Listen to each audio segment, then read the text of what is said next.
Hello. Peck in where you're from. That would be fun to know. So I'm Kelly Parks. Sharon of Financial Sense will be back in a minute. But peck into the chat where you're from, what your weather's like today. Would love to hear from you. I feel like this is always a void when I'm doing the webinar style. So let me know a little bit all about you. Let me know if you are actually a Financial Sense user yet or what your story is. Can you guys hear me? That would be a really good question. And we're starting a little early. Oh, and I have a record button and here we go. So I'm going to share my screen.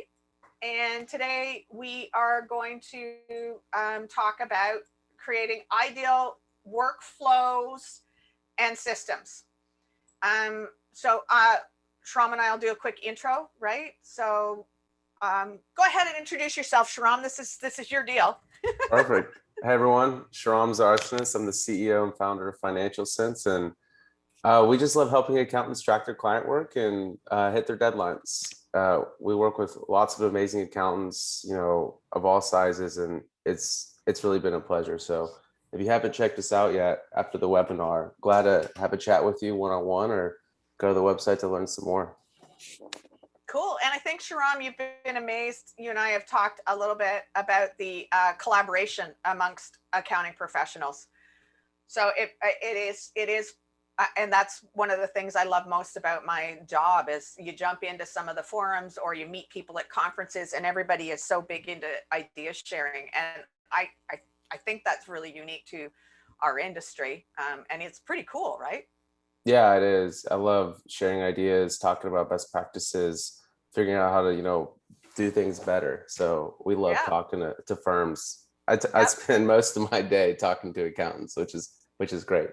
Yeah, and it's amazing how much accountants talk to each other. It's super awesome to be in this community. And so to that, I'm Kelly Parks. I have Comwater's Cloud Accounting, and I'm a bookkeeper here in Canada. And I am also a trainer writer with Intuit, and I'm partnered up with over a dozen cloud applications, most of which are either workflow related or fintech relating to accounting work. And I have been in the cloud since 2012. And although I'm Canadian, I did have a US IP address because I spent half the year there. And so I was lucky enough to start early and then really started adopting it full bore with applications and full stack in 2014, brought all but one of my clients. Now all of them are cloud-based completely.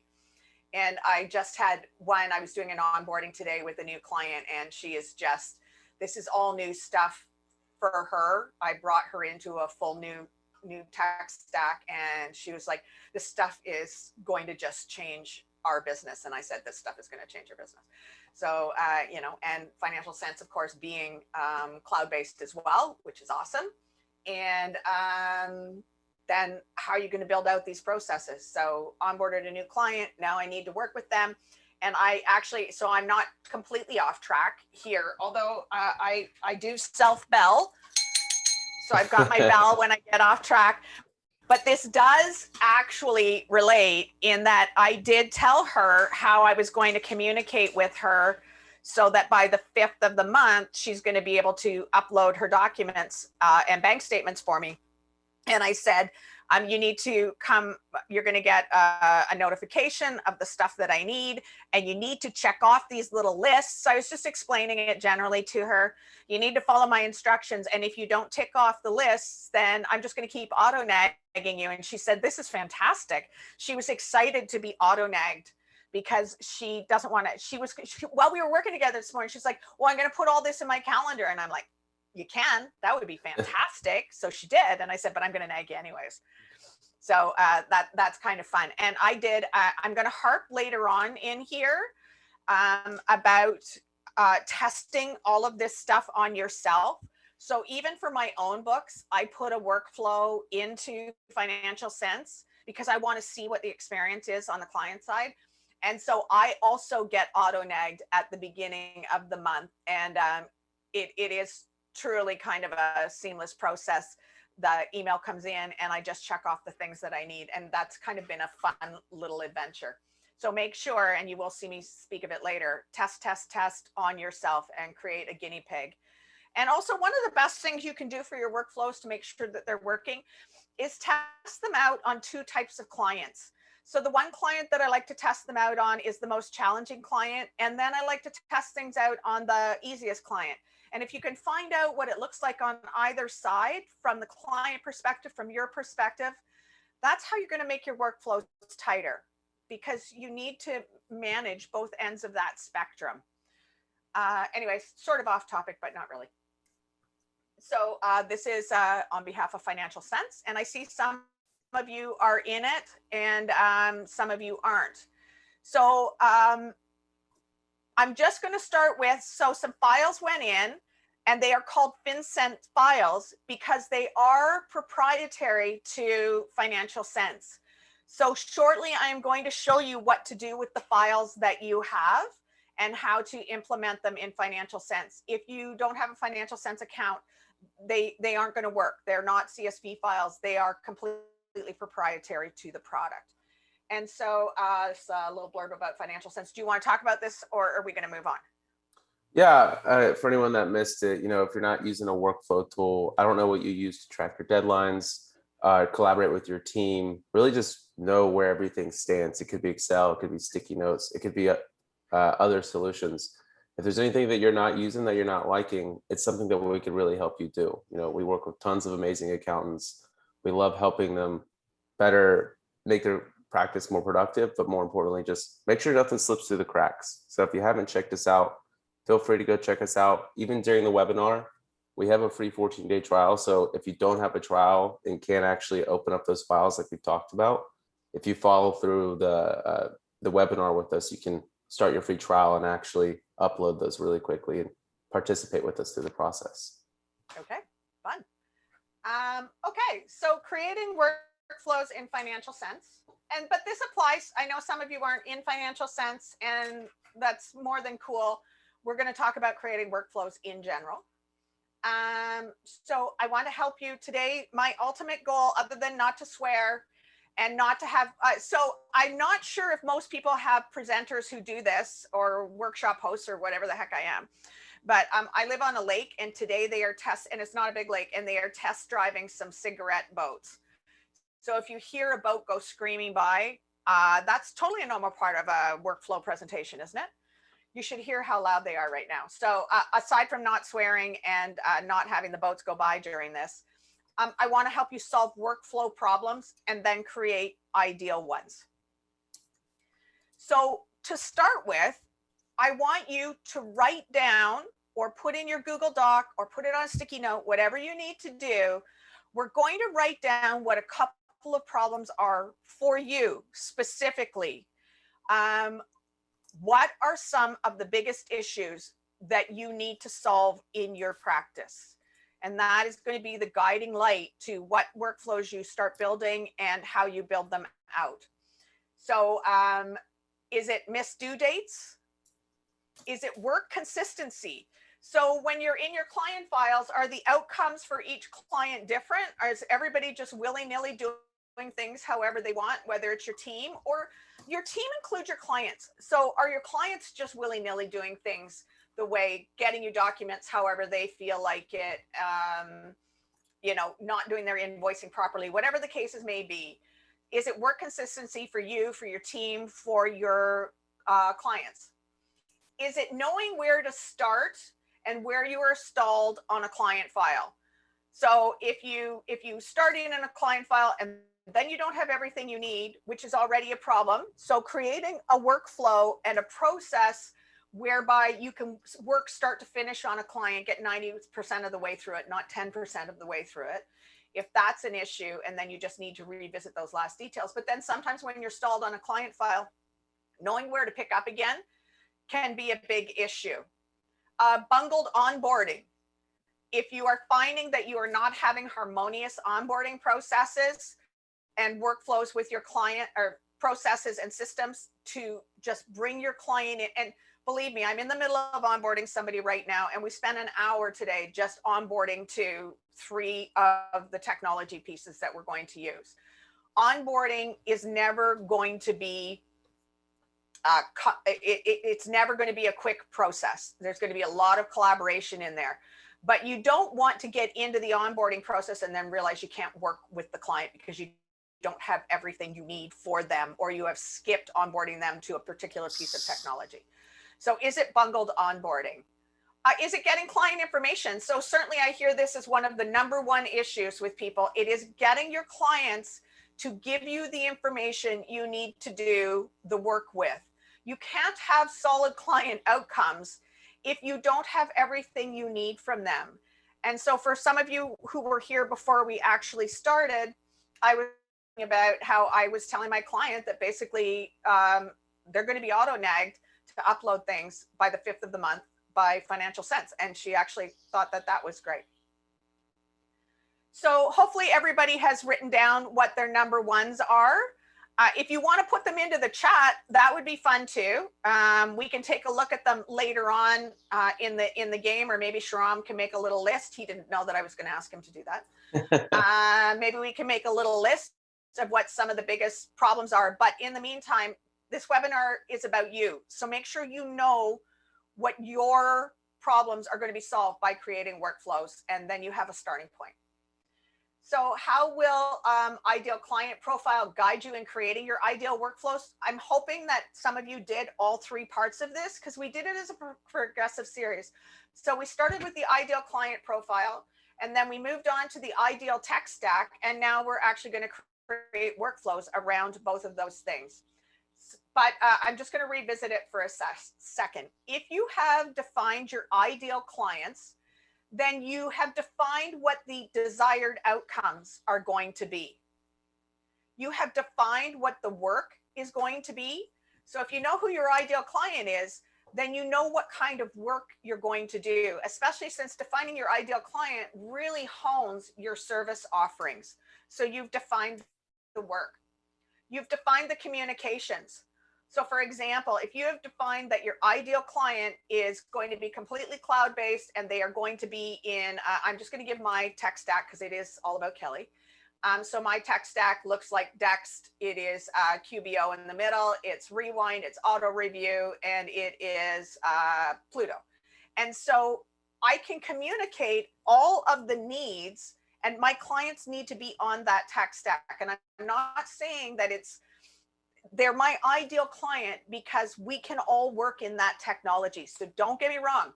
I'm a Xero fan. I'm a FreshBooks fan. I'm a HubDoc fan. I'm a fan of it all.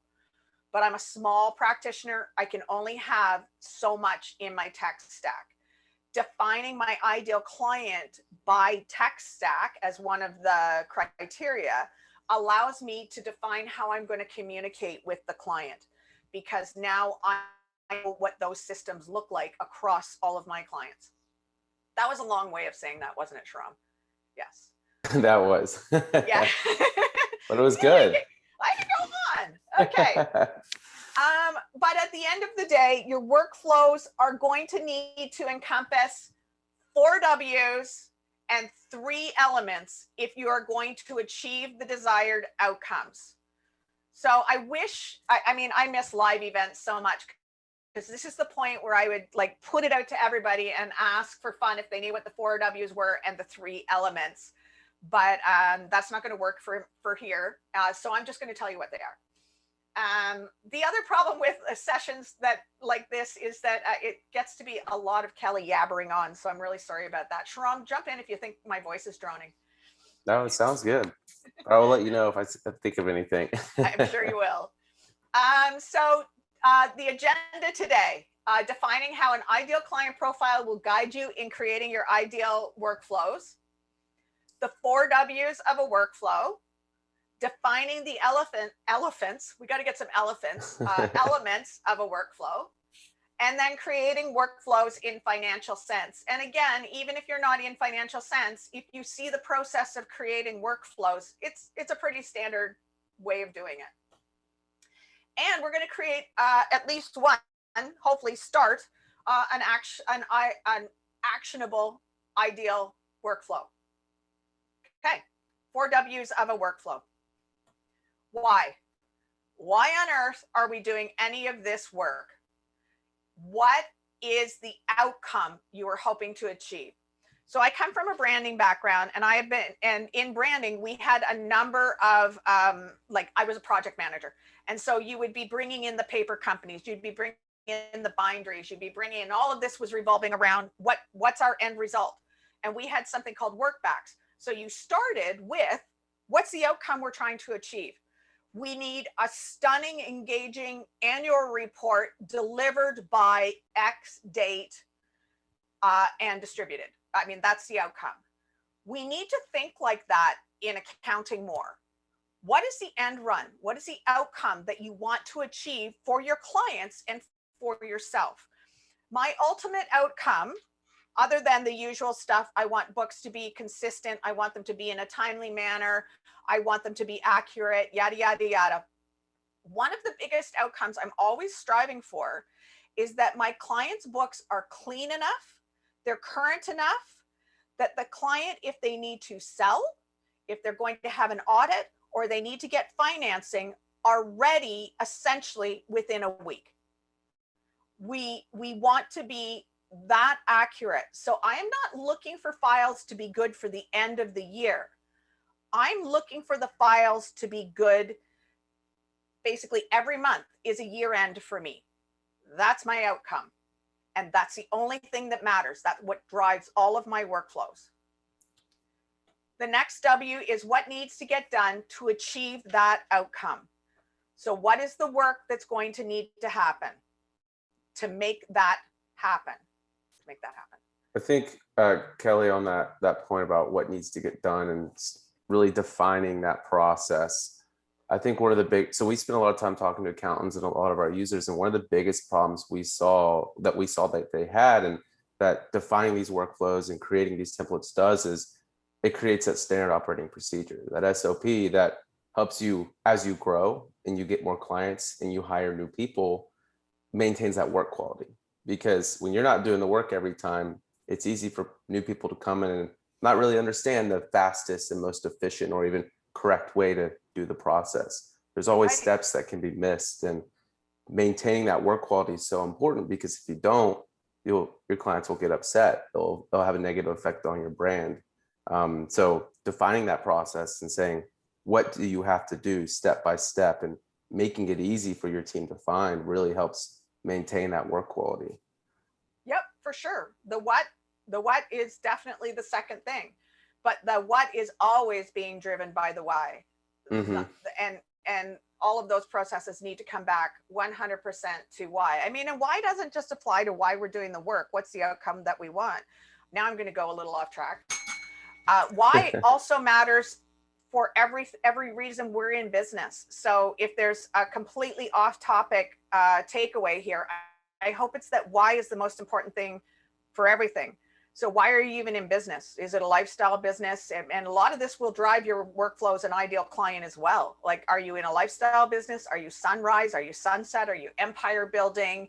Are you just trying to get through financially to put some money on the table? What is your actual why? Is always a great question to ask yourself over and over and over again. But now I'll come back. When does the work need to get done? Now, I already said what my outcome is. My outcome includes 100% timeliness.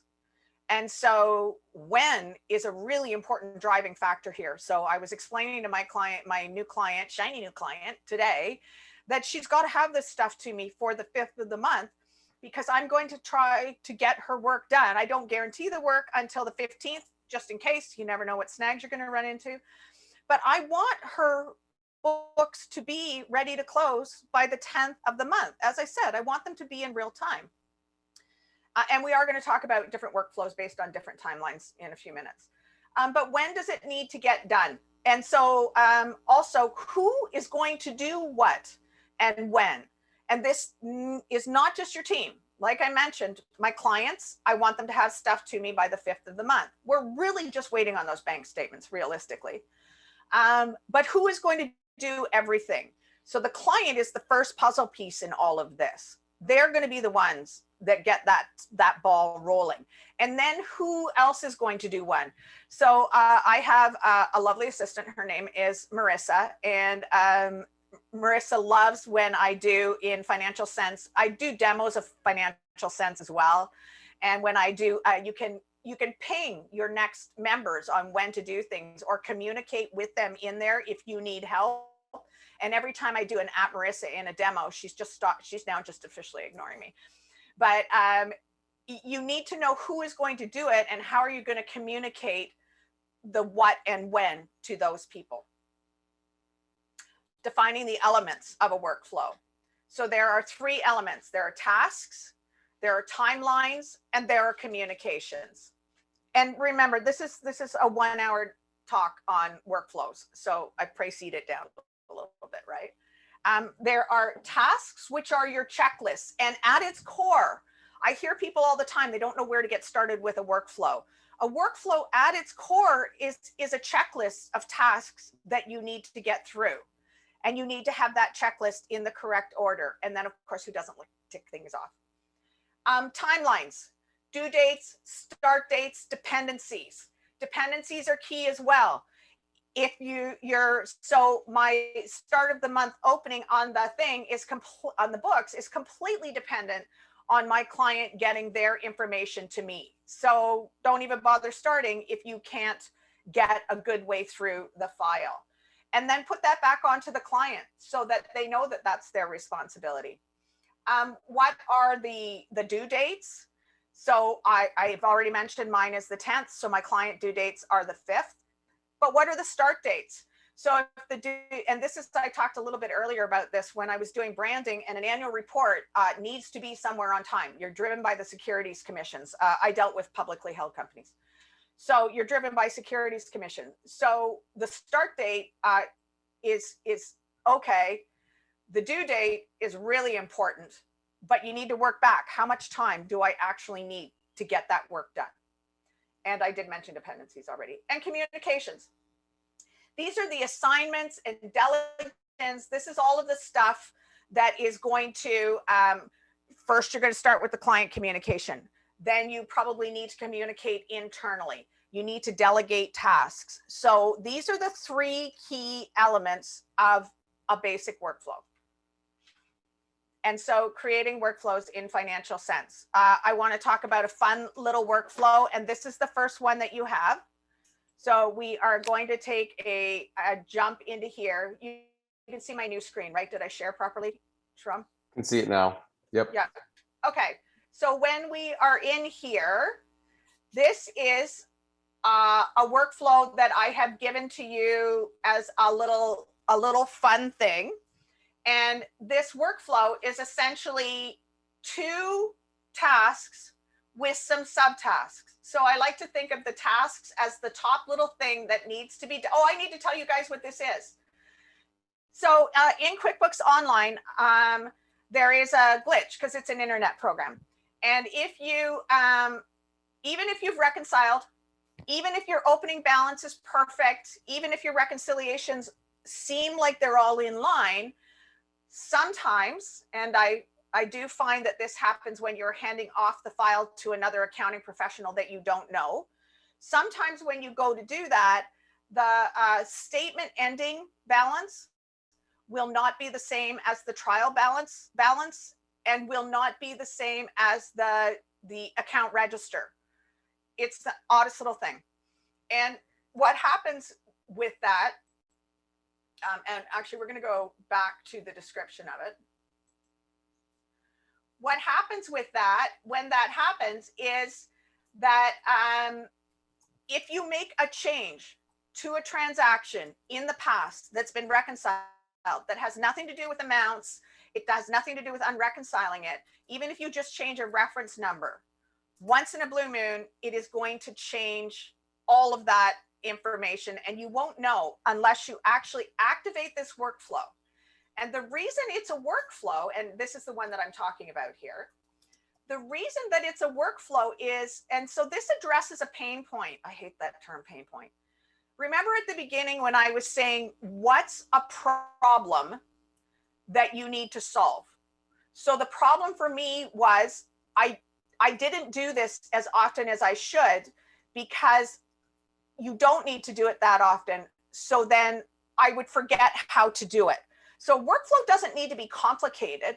It needs to solve a problem. And the problem in this case was I couldn't remember the easiest way to make sure that everything balanced. And there is really only like 7 or 8 steps to it.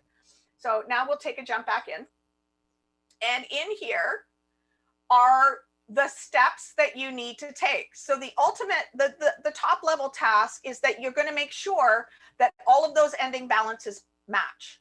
But you have to remember what things you need to open. Where do those imbalances come from that only the accountant you don't know is going to find? So you give yourself a nice little list, if you will, and you can make a due date on it, because perhaps this needs to be done ahead of every quarter ending. I do them quarterly. Who's going to do it? Is it going to be me, or is it going to be somebody else? And how long do I think that this should take, especially per client? How long is it going to take per client to do that? So then if they don't match, you need to go on to this second set of steps. And this is the part that I would kind of forget. It's just all these little steps to go back and what you needed to do to make it happen. Not a complicated workflow. Really addressed a problem, though, because it was a time suck trying to remember how to do it. So workflows can solve simple problems too, or be simple workflows to solve problems. Whew, that was really hard to say. Did that make sense? So when if you don't have the template right now, you will. And I'm going to show you, oh, you know what? No, I'm going to do that right now. So when I said, don't open that Financial Sense file, because they won't open. So what you want to do is you want to go into your Financial Sense account. You want to go to Share Templates. You then want to go to Import Templates. You grab the file, and I have no idea what else I've got going on, so I don't want you to see if I've got a messy desktop. You go into the files that you need, which I don't, but let's just. I do. Okay. So I think we're having, oh, go ahead. You go in and you pick the file. You open the file and you bring it in, and it will allow you to just click off the ones that you want to import. Then go ahead and import it. And once you import it, it is literally going to look like this one. It's that simple to get it done. So it looks like for some reason the files aren't showing up in the chat for the attendees. We're going to be sending it out after the webinar as well, with the recording and some instructions of how to walk you through that process, so you can still do it. Yeah, it's weird. You're right. It is not showing up in the, well, for the attendees. So they are going to come out in the deck. There's going to be a link to them. Our best laid plans, right, Sharon? Yeah. Yep. Okay. So creating workflows in Financial Sense. Here is one of my pet peeve rants. In Financial Sense, in QuickBooks, Indexed, in all of them, we are the guardians of so much of our clients' information. I know two-factor verification seems like a pain in the butt, but I highly recommend that you activate two-factor verification in Financial Sense. So I know this doesn't seem like an important thing to workflows, but I like to talk about best practices and standard operating procedures as well. And I think that this is a really important one. So activate two-factor verification in your account. And I'm going to experiment with you to see how easy it is to do. Do I go, because I haven't done it in mine yet, because I haven't had live data, a whole lot of live data in here yet. I go to settings, right? Correct. Go to settings. Okay, I go to settings. And then right there at the top. Oh, right there. First thing you see. Okay, there you go. So that's pretty darn simple. Okay, so let's not right now, but that's how simple it is to enable two-factor verification. So get that done.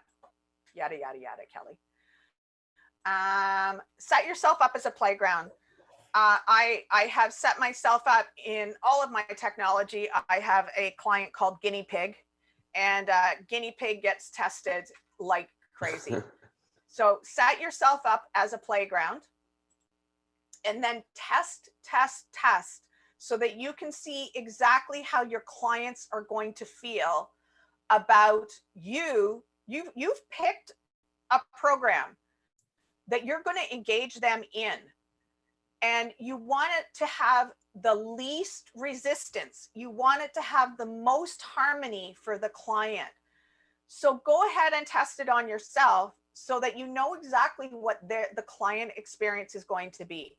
And then I did mention, take the one that's going to have the most struggles with it and the one that's going to have the least struggles with it, so that you understand both ends of the spectrum and you already have an ability to solve the problems in it. So hopefully some of you have clients that give you lots of forgiveness on guinea pigging them. Luckily, one of mine is my husband, and for the record, he can be my most resistant to doing things. So make sure you can test on somebody. Make sure in financial sense that you actually use the description area to list best practices and to link SOPs. So let's come on into one that I have. Hold the phone. No, my whole goal is to show how easy it is to navigate. So let's go into here. And so when I am in monthly book, so you can actually have, so let's go back to, let's take a step back, Cal. So in here, you can actually create a description so that right on the face of the workflow, you have a basic understanding of when you should even be using this workflow. Take advantage of that. And then when you are in it, make sure that you use in here this whole description area. And you can put in labels and numbers, and you can underline things, use bold, make links. So if you have a standard operating process, so let's say that this is reconciling bank accounts. And when you're in the bank account, you need to do something that you don't maybe do all that often. And that is to clear a stale dated check. You're not going to have that detail in every single workflow, because then workflows become onerous with the number of tasks and steps and stages. You're probably not even going to list that here in the task description area, because again, it's used so rarely. But what you want to do is put in a link to an SOP that then has all of the details on how somebody, so how's an SOP, a PowerPoint presentation, a site on your website, whatever the case may be, and have a link that says any uncleared transactions, are there stale dated checks that need to be written off? Here's the communication to the client, but then there's a link on how to clear out a stale dated check. So the links are more useful than you think they're going to be. Also, things, any details within the software that are niggly and over detailed, and again, maybe you're not going to need them that often, have a link to the support of the various options. So you don't want to have in every workflow how to create an expense report, but maybe you've got a new person coming in. So you want to make sure that there is at least a link for that person to go to the Dext help guide on how to create an expense report. And maybe you've got some best practices around that. Have a link to your SOP on creating expense reports that relate to Dext. The problem is naming conventions. So there's your problem. Here's your solution. Naming conventions are a problem. Oh, okay. I'm sorry. Without an explanation of where she is in the software, it's hard to follow. Yeah, I get a little carried away. So let me back the bus up a little bit, and let's go back to where I was. So I was in templates, and now what I wanted to show was how to build out some of the workflows and some of the really good ideas to use in the workflows. So we're going to go into monthly bookkeeping, for example, and then we are going to go into here, and we're going to go into the top level tasks. Am I getting way in the weeds, Sharon? Are we good? No, I think we're good. We're good. Okay. And then in this description area is where I was mentioning that you can have a listing of the things that you want as best practices. And then you've got the subtasks. And then under the subtasks is where you can put in the dependencies and a few other things. So, and I am going to come back to the workflow part of it in a second. So specifically, I was talking about that description area. So I'll revisit it one more time. We're in the workflow templates, which are here, workflows under templates. Then you go into any workflow. And then within the workflow, you can have a description that goes into this area. That's specifically what I'm talking about. I did see somebody that they use the description link in their SOP stored in Google Docs. It's perfect, Shauna. Fantastic. I was just going to say, some of you may not actually have these templates in FC if you weren't able to get the file. So if you just can't find these templates specifically that we're going over, we'll be sending those after the webinar so you can get access to them. Yeah, we're gonna send 2 little ones. These workflows are my workflows. You're right. I should be showing the. I didn't even think about that. I should be showing the financial sense ones. Yeah, I managed to build out some robust ones. I should take a step back and show the other ones. Links to SOPs, which somebody I saw is doing. We cannot edit the descriptions after the workflow. Yes, you can. That is a good question. So let's go into biweekly payroll. You do have this one. And if you want to edit the, so if you want to, so that would be editing the title. So actually, if you go to actions over here. Yep, edit. And then hit edit. And then it's a little hidden, but it's at the bottom down here. So if you have a smaller screen, you might have to scroll. You can actually edit the description of the template as a whole. Yep. And that's the one that shows on the template front page, home page, whatever you want to call it. So you can do a lot of stuff from the edit button here, but when you are in here, you can also go back and edit these descriptions anytime. So high level on these things is from the high level edit button or create a project. And the in the weeds descriptions can be changed right here. Can client tasks in a workflow be created? Are they recurring if a project is recurring? Yep, I'm going to get to client tasks in a second. I love client tasks. So this is what the tasks look like essentially for your team. And then let me just make sure that I'm staying somewhat on track here. Description area. I use tasks. So you've got the overall task list with the name and the description. And then you've got all of the individual tasks. I use these as the milestone bars. You could call them stages, you could call them the overriding task, but that is what I call the task, the milestones in it. And then within those tasks, the subtasks are the in the weeds work that you need to get done. So subtasks I like to think of as my detailed checklists. And then, now we are going to take a quick snort through the client tasks. So in the client tasks, you would create a task in here. We're in biweekly payroll. So the obvious client task is that they need to upload the employee hours. So we've got that. And then you can add a description to that if you want. Like a description would be, I don't know, make sure this file is in Excel. Would be what that description would look like. And then we're going to save that. So now you've got a description of it.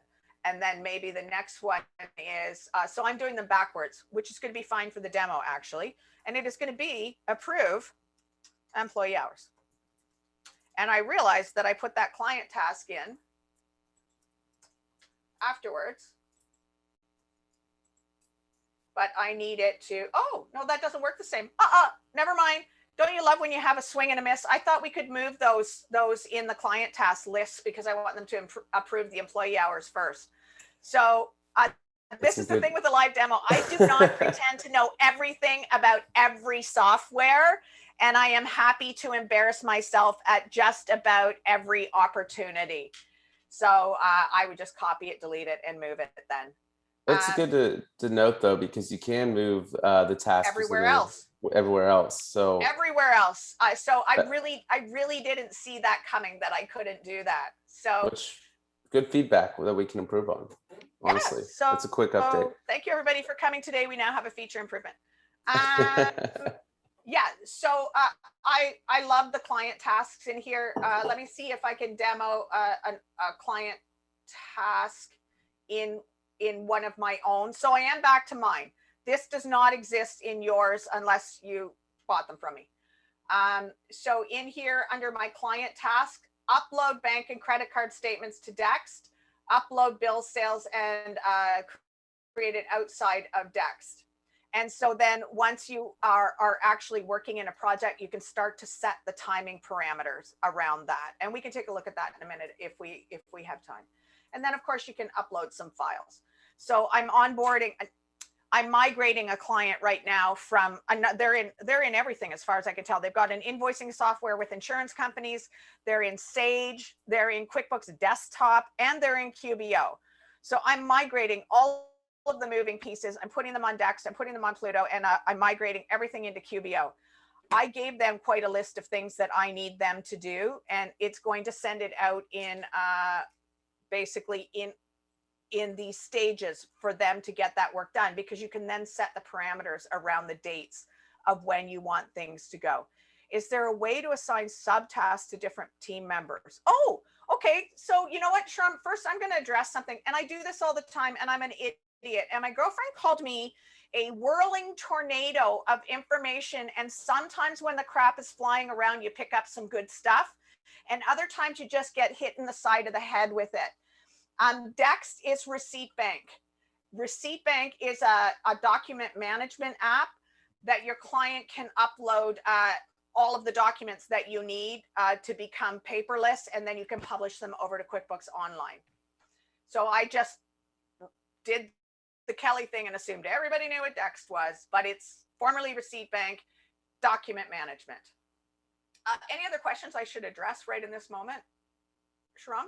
So I did answer in the chat about the subtask. So you can assign team members or individual team members to a project, as well as the tasks, right? The milestones are those individual steps. But if you take it a level deeper to the subtasks on the tasks, you can actually break those out and assign those to individual employees. Typically, what we recommend is when you're creating those tasks within the project, you keep that to like one specific role, and all those subtasks would be related to that task or whoever's in charge of that task, if that makes sense. Yeah, so sort of like I described the milestones. Yes, exactly. Right. So like I just described the milestones, and I'm just going to go in and I'm just trying to grab another thing. Okay, so how do Dext and Financial Sense work together? Will Dext still import to QBO? Yes. So Dext has its own role. So right now, I'm going to give you a real life example of this. Dext is for a lot of the monthly work of the regular stuff or the weekly work where they need to upload source documents, where they need to maybe upload bank statements, where they need to get all of that kind of information to you so you can get their monthly bookkeeping work done. Financial Sense is for either the stuff that they missed and you just want to make it easy for them to upload something to you. So maybe you want them to upload into Financial Sense a bank statement rather than bothering them with going back into Dext. They can literally upload from the link that you sent them. Pardon me, I've got the hiccups. So you can use it in that manner. The manner that I'm going to be using it in right now, though, this client that I'm onboarding to all of this, migrating to all of this new fun stuff. And by the way, the other workflow you get is a bit of a migration to QBO one. It's not pretty. I just put it in there because everything is a starting point. But what I want from my client is not stuff that I need in Dex. This is the one-off stuff just to get them migrated. So later, when or if I'm working with them, I think this is a love them and leave them file, get them set up and then hand them back to somebody. If I was working with them later on, I'd be having them put everything into Dex. But for now, to get them migrated, I need trial balance. I need a chart of accounts file. I need all of these things that I don't need on a regular basis. So I'm making it easy for them because I'm sending them this checklist. And as they check it off, they can upload it right there into Financial Sense for me. And that's where my workflow is of all of the various stages that I need to get through to do this. And now I'm going to go way off track. So I got an email in the beginning from an accountant that I do this kind of work for. And he said, this file is going to be coming through to you. Here's what I want the end run to look like. And that came through in an email. I pushed that email through to Financial Sense. So you can forward an email and have it create a project in Financial Sense. So I had that email forwarded.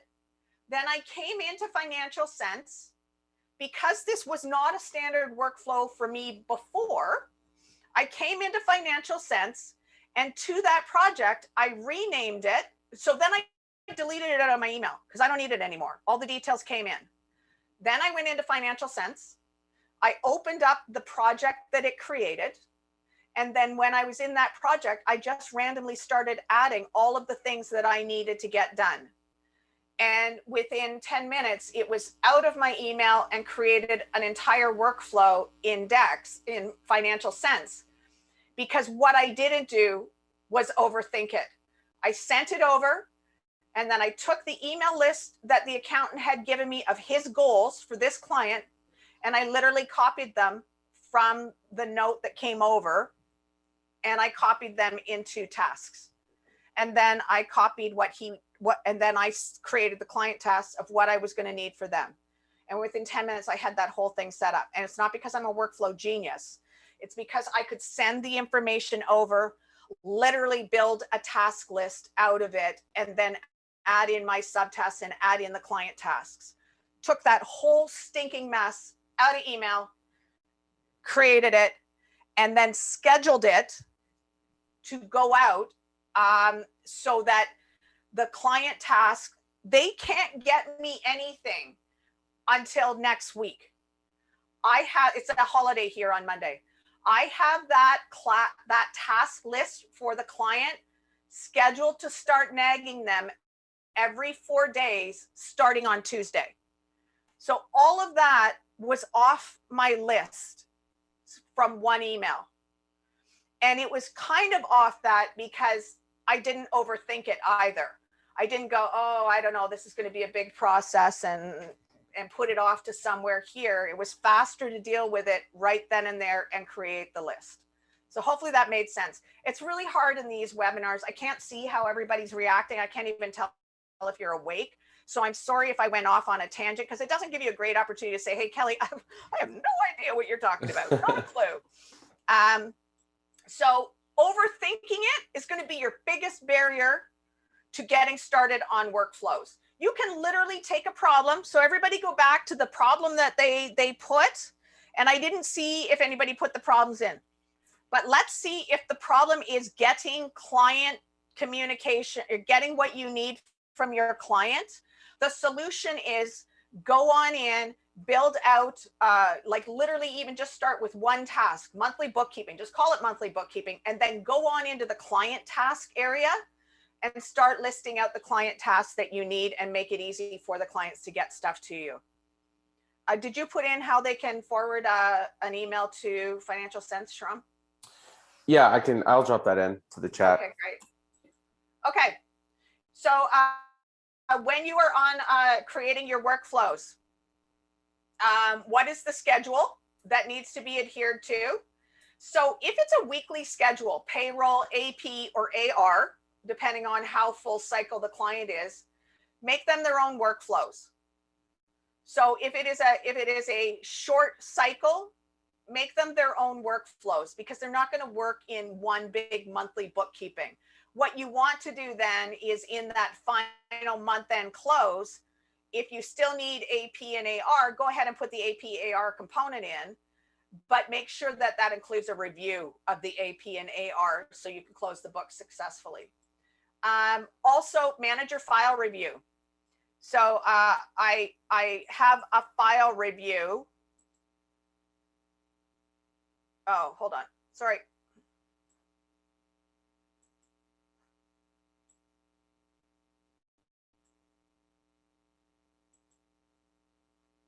So again, a file review has milestones, or as I've done, I've broken it down in milestones or important components.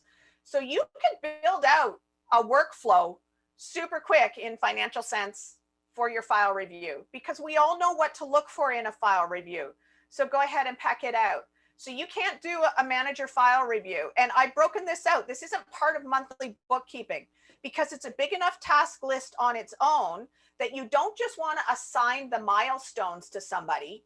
You actually probably want to assign the whole project to a manager. And so you would go in, and then these are things that we know. What do you need to look for, and create the subtasks from there. Balance sheet review. We know what we need to do in a balance sheet review, but if we don't have it written out, it's likely that we're going to forget.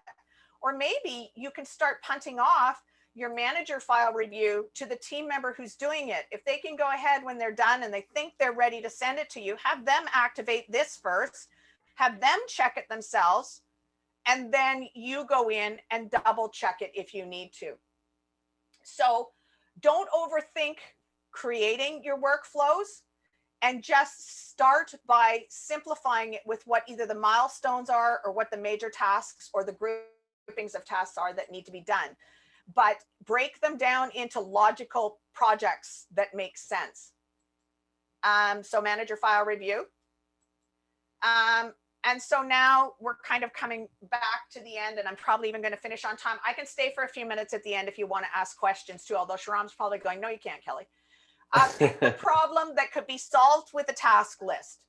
I've given my example, trying to make sure that I accurately, quickly, and concisely got those statement ending balances to match without turning it into an ordeal. Not a complicated workflow, sure solved a problem. Start pecking out your milestone tasks. Add best practices, links, communications, and wording to the tasks. Add your subtasks. Add your client tasks. Now, these two are interchangeable. If you think the client task is the most important thing to add and then add the subtasks after, that's fine too. But at some point, get these two things in and add a schedule. I can show that live if we have time after how to add a schedule, but you've got some help videos on adding a client schedule, right, Sharon? I do. I can include those in the email when we send it out. Add dependencies. As I said, you cannot start a manager file review if you don't have the statement and the bank statements. Well, you can't even start bookkeeping without source documents, let's say. Whatever the case may be, you can add dependencies. So don't even bother starting this until that task is done. Add your due dates and decide if they are recurring, and add that information in. So that is your order of events on getting the workflows done. It's a nice little list. I should have put check marks on, like little check boxes, so you can check through it as you did it. Maybe I should make one in Financial Sense. That would have been brilliant. Why didn't I make starting a workflow in Financial Sense and give that out? That's not a bad idea. I like that. Right? And then test. Be the customer. Be you, be everybody, be your team member that you're going to assign stuff to. By the way, when you were saying that you can't do the subtasks, you can though at somebody. So when you are in there and you need to do something, you can actually in the communications go at Marissa, which makes her cringe, at Marissa, and then tell her what you need her to do or whatever, right? So communicating is a fairly simple process in there. Then duplicate by the vertical. So take your master monthly bookkeeping list or your master accounts payable list, and then duplicate it by a vertical. So for me, it was not as much, but it was restaurants were a vertical. So I had my monthly bookkeeping, and then I duplicated it. Let me show you how to duplicate it. Why don't we do some fun things that actually make sense, Kel? Okay, you can duplicate them right here. So duplicate the list, if you will, for a vertical, if you have a vertical. And a vertical can mean the scope of work. It has POS, it's got a clearing account, it doesn't have to be, it's restaurants. Retail would encompass all of that. It could be just retail in general, or clearing accounts. Duplicate by vertical, delete the tasks you don't need, add in the tasks that you do need, go back, revisit that you do need extras or don't need the communications and the SOPs, vet the subtasks, vet the client tasks, vet the due dates and recurring. So this is a pretty comprehensive list. You're going to get this. Just make sure you go in and use these lists here, and then duplicate by clients. So I take a monthly bookkeeping, I duplicate it by the type of work that is going to be top level in it. And then I duplicate it because every client then becomes somewhat different. So for example, I have a client that they want both partners to receive every communication, even though they're not both responsible for all the same tasks. We CC both of those guys in on every communication and every request. That's how they like it. I have another client, they've got two partners. Don't even consider putting the CTO on any of the lists where it's the CFO's work. So this is where you're going to duplicate it by clients, because then you can change out the client communications pretty mightily as well. So in summary, keep the 4 W's top of mind. What, why, when, and who. Although why is first. Why I said it second, I don't know. Oh, why is the most important factor. The outcome is the #1 thing that should be your guiding light in all of your workflows. Start with a simple workflow that will solve an issue. Is it gathering client information? Here's one I did recently. Oh, right. So you are going to get that file migration one, and I'll show it to you. Oh, I can't show it to you. Create an actual ideal. Stop overthinking. Just start with one workflow. Gratuitous dog photo. And there we are. So the other one that you're going to get, hang tight. So keep an eye out for 2 of them. Again, there's nothing complicated about these workflows, but I wanted you to have them because they're done, right? So QBO, you can't do any of this. QBO, invitation accepted, client tasks completed, set up QBO. So you're actually getting this workflow. Custom reports, all of the things that I want to have set up in there. It's not a robust one, it's just a quick one for you. Setting up a Pluto account. This doesn't even have half the things in it, but file review, this one probably says activate file review workflow, because it's a milestone, right? You got to know to do something. Ship client reports and set up the training session. And in there, I gave you a couple of lists of things on training. Okay, so I think, and there you go. Just some general things that I needed for that migration. So this is what's coming your way. Change it out however you want in financial sense. Okay, I made it. Any questions that I need to address? I don't think so. No, I think we're good. Okay. So, well, thank you for having me. This is the last of our 3-part series. I know, I'm sad. I'm sad too. So if anybody, do they have access to the last 2 webinars, Sharon? They do. So there's a link on our page where we have access. I'll include that in the email as well. So if you missed any of the previous ones, you can go back and watch them. Okay, great. Any kind of last minute questions. Boo, we need more webinars. Thanks, Shannon. Shannon, surely you've had enough Kelly for a little while, though. So you're welcome to go. If nobody had not too much Kelly. So I have a girlfriend that I walk with 2 mornings a week, and that is more than enough Kelly for her. That's for sure. She said it this morning, actually. Too much Kelly. How does it look on our calendar? Doesn't integrate with calendar, right? Do you want to see calendar view though? We do have a calendar view, but yeah, it doesn't integrate with your actual Google or Outlook calendar yet. Yeah. So I can, yeah. So it just shows your tasks or it shows high level projects on your calendar with the due dates that you've set for them. Yep. Okay. I think we're good then. Okay. Have a great day, everybody. And it's a long weekend here for us Canadians, and it's Memorial Day for you guys next week, right? Yep, that's right. Yeah, they come boom, one after the other. So yeah, have a great long weekend to all of my fellow north of the 49ers this weekend. Have a great long weekend to the rest of you next weekend. And I'll see you later. And bye, Sharon. Thanks for having me. Hey, thanks everyone for coming. It was great having the chance to do this webinar with you. I'm sure we'll have some more fun webinars planned in the future. So. I hope so. Yeah, and hopefully I'll see. Oh, one last thing, and I hope you don't mind giving a little shout out. Depending on whether the borders open or not, I'm scheduled to be speaking at Scaling New Heights, but I don't know what that looks like. So if any of you are Scaling New Heights, I'm super looking forward to seeing people in person again. So that should be a fun adventure. So we have no word on when Canada's opening up. We thought we were going to hear, but hopefully Scaling New Heights will be fun to be back in person again, right? Yeah, it's been a long time since I've been to a conference. I can't remember what it was like. Yeah. Okay, so have a great long weekend. 1, 2 in a row, everybody. Talk to you later. Bye. Thanks, everyone.